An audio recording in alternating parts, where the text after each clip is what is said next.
नौकरी, मजबूरी या शौक, सीधी सादी सी रोली की शादी सिड से तय होती है।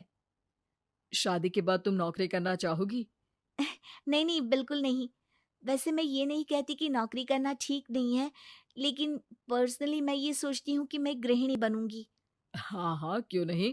गृहिणी बनना भी आसान नहीं है। एक सफल परिवार चलाना किसी देश को चलाने जितना ही कठिन है। रोली को सिड का साथ और बात दोनों अच्छी लगती है, और फिर वो दिन भी आ जाता है जब दोनों की शादी हो जाती है।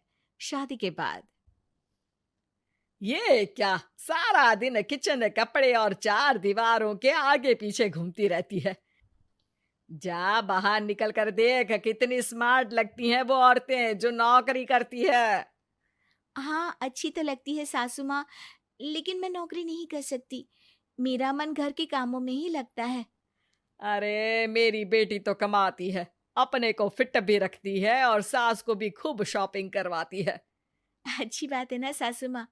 मैं तो जो है उसी में संतोष मान लेती हूँ। बरकत होनी होगी तो इसी में भी हो जाएगी। ये बोलकर रोली चली जाती है।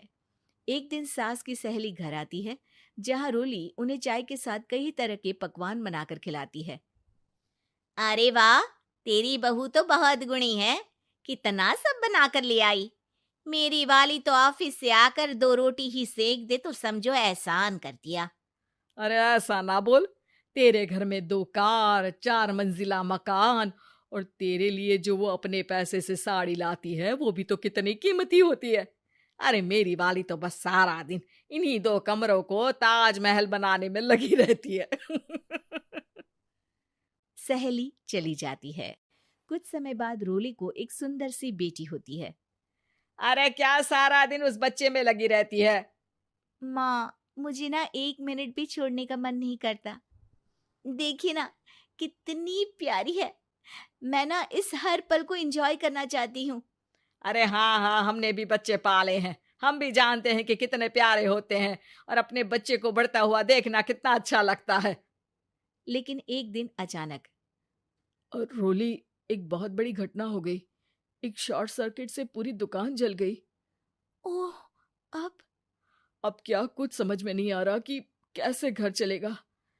घर की पूरी गाड़ी पटरी पर लाने के लिए कई साल लग जाएंगे, और वापस पहले जैसे होने में भी बहुत टाइम लग जाएगा। रोली, रोली कुछ सोचती है, फिर अपने 3 महीने के बच्चे को देखती है और कहती है, आप कहें तो मैं नौकरी शुरू कर दूं?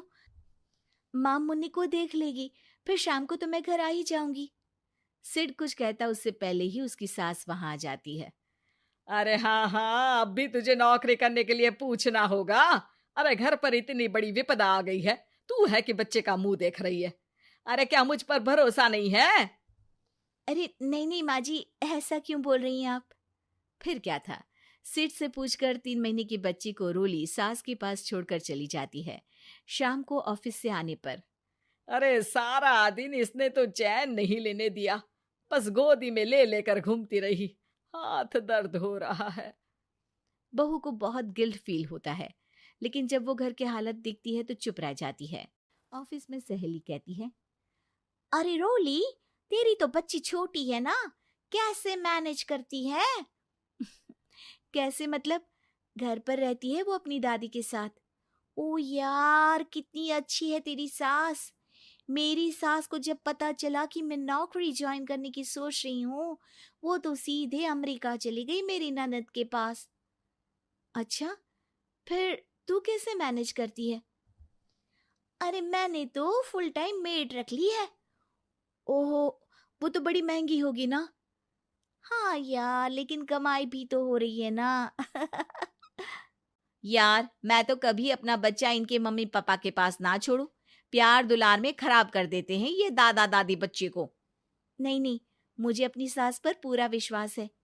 जो मेरे पति को इतनी अच्छी शिक्षा के साथ बड़ा कर सकती हैं, वो मेरी बच्ची को कभी नहीं बिगाड़ेगी।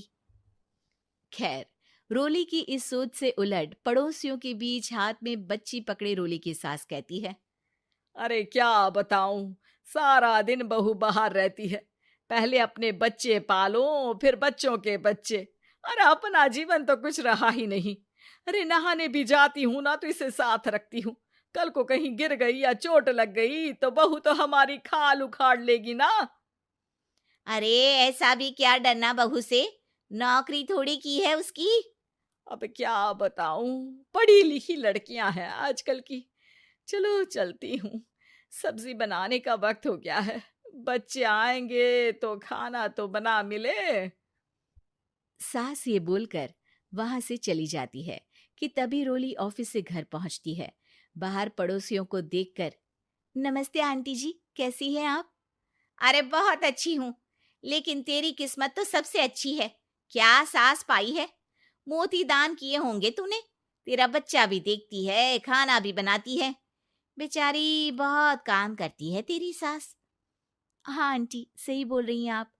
अब ऑफिस भी दूर है तो आने जाने में वक्त चला जाता है। खैर चलती हूँ।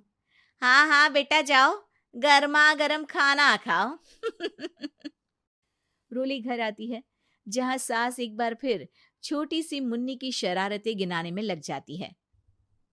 अरे आज तो इसकी वजह से मुझे 2 बार कपड़े बदलने पड़े। बार बार पानी गिरा दे रही थी। दोपहर में थोड़ा सोचा कि आराम कर लूं तो दूध के लिए रोने लगी।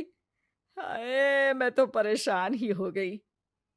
रोली को सास की बात अब कुछ अजीब लगती है, पर वो जल्दी से कपड़े बदलकर किचन में जाकर रोटियां बनाने लगती है।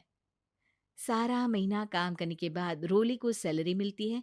वो पैसे लेकर सीधे सास के पास जाती है। माँ जी, ये मेरी सैलरी। आपने हर कदम में इस घर का साथ दिया। मैं नौकरी करने के पक्ष में नहीं थी।